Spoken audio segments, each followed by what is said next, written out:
My beer might be the only Canadian thing on this table right now.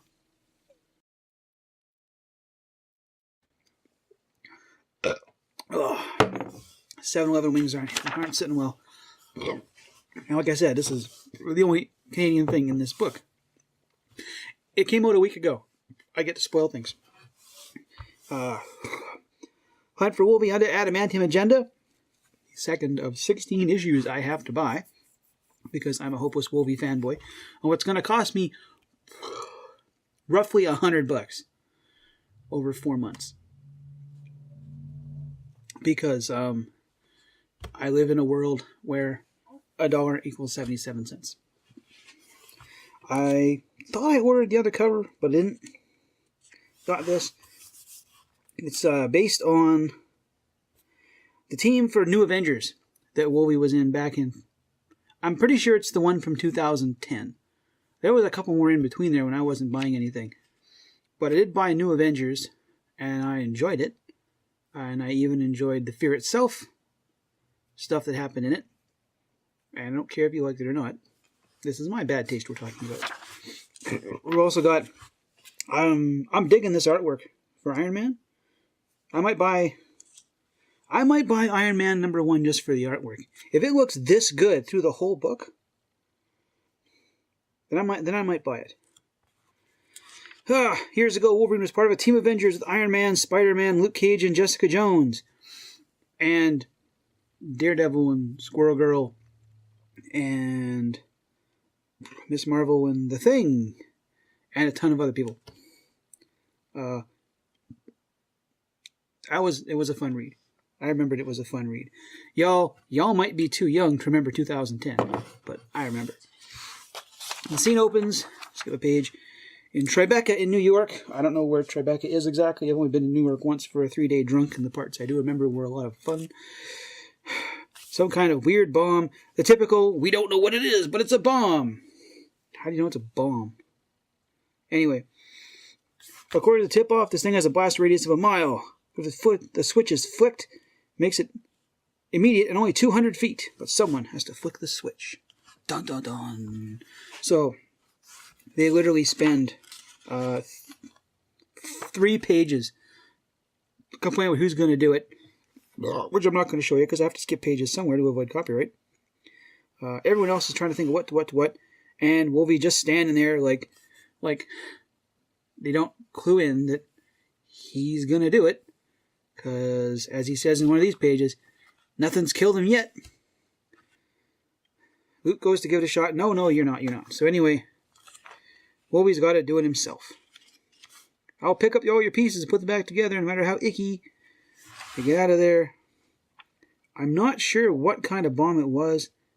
I don't remember if this was a scene in the series or not. If it is, someone tell me.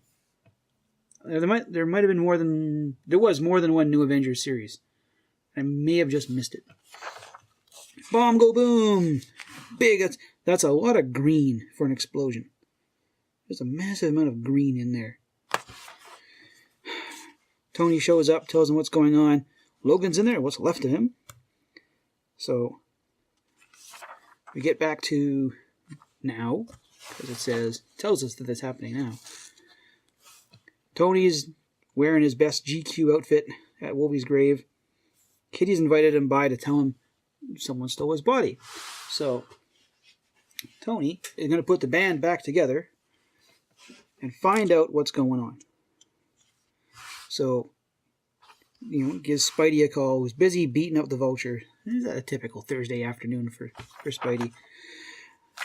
There's an auction coming up. Someone's entire genetic code. They won't say whose, but it's been made clear it's superhero related, and the timing, just after Logan's body's gone missing, is pretty suspicious. Dun dun dun.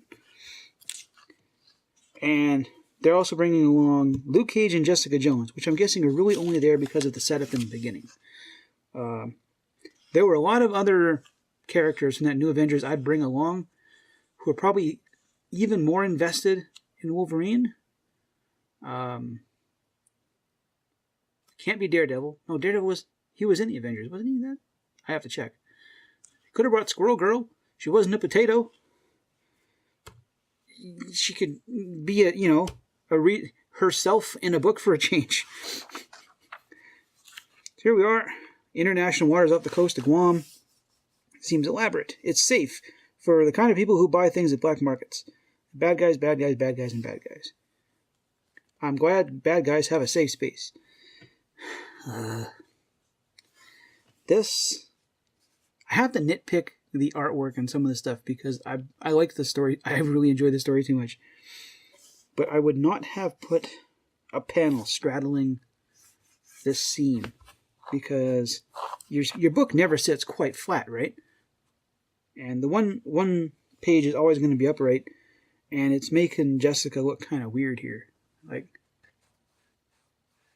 it's kind of, yeah. I'd have moved this chunk of words back here, put a page there, spread that out a bit more. I think it might have fit better.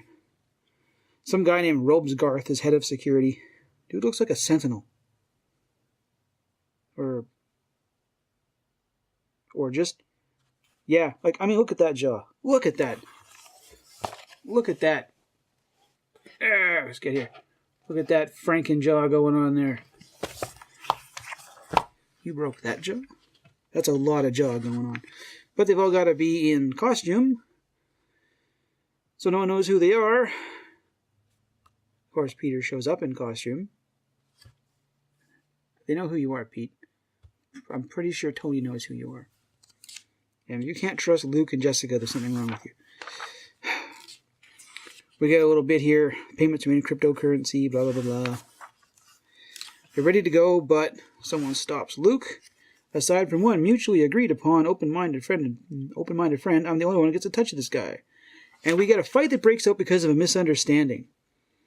Now, I get that they wanted to have some action in the book, but it seems like this could have been diffused a little better, right? Like, Luke and Jessica go off, and Pete and Tony are the ones standing back doing nothing. Well, I can see Tony doing nothing.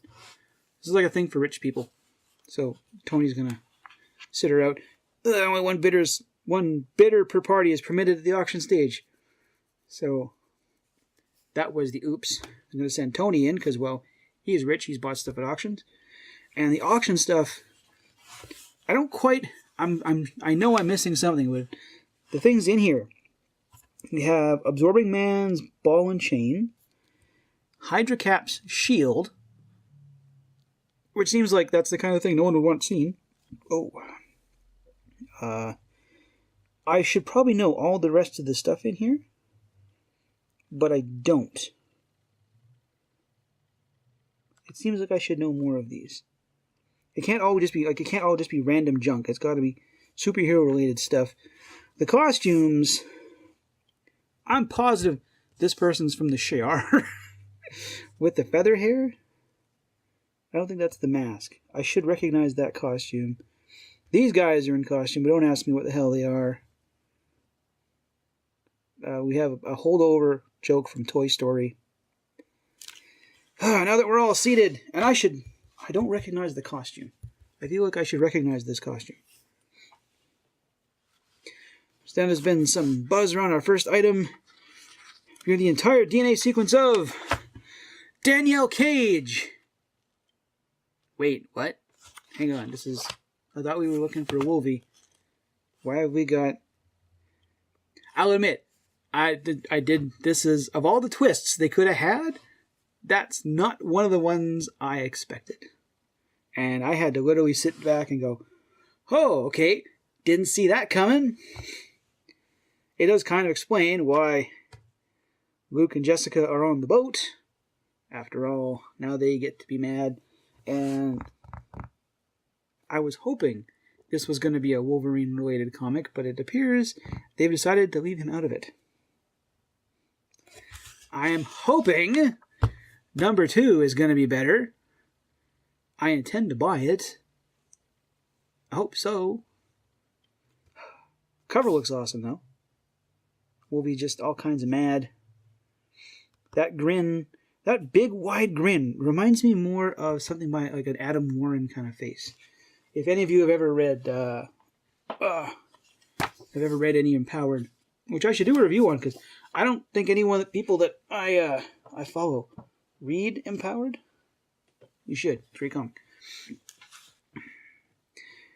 But number 2 had better have some Wolvie in it, or I'm going to be a little miffed. Ugh.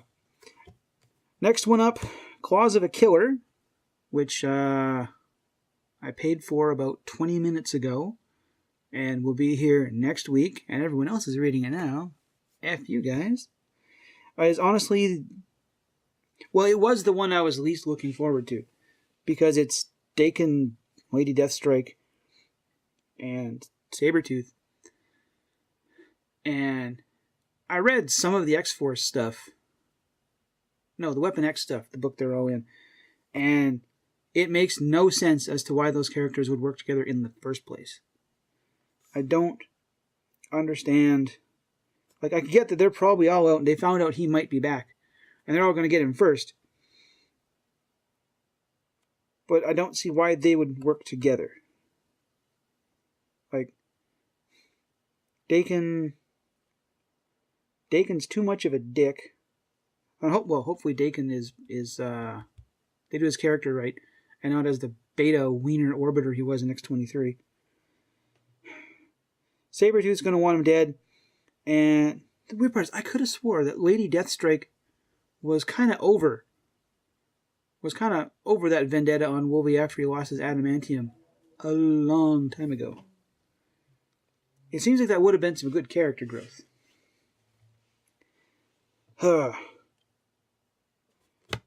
Mystery in Madripoor, the herd of ex-babes. I don't get... This is going to be a lot of sneaking around, and Storm doesn't seem like the type to sneak. Nor does Jubilee, actually. It seems like Jubes and Rogue should be up in front instead of Psylocke. I don't remember Wolvie having anything much to do with her. But hey, backstory, right? I'm sure Extrogen Force will be just fine. Weapon Loss 2 next month. Looking forward to that one. Yeah, I'm on the hook for $100 Canadian, and I'm hoping it's going to be... Well, I'm hoping for a bit better than this. This was a bit of a letdown, but it was still a good book. I have a couple other things I'm going to get to, but I will see you in the future.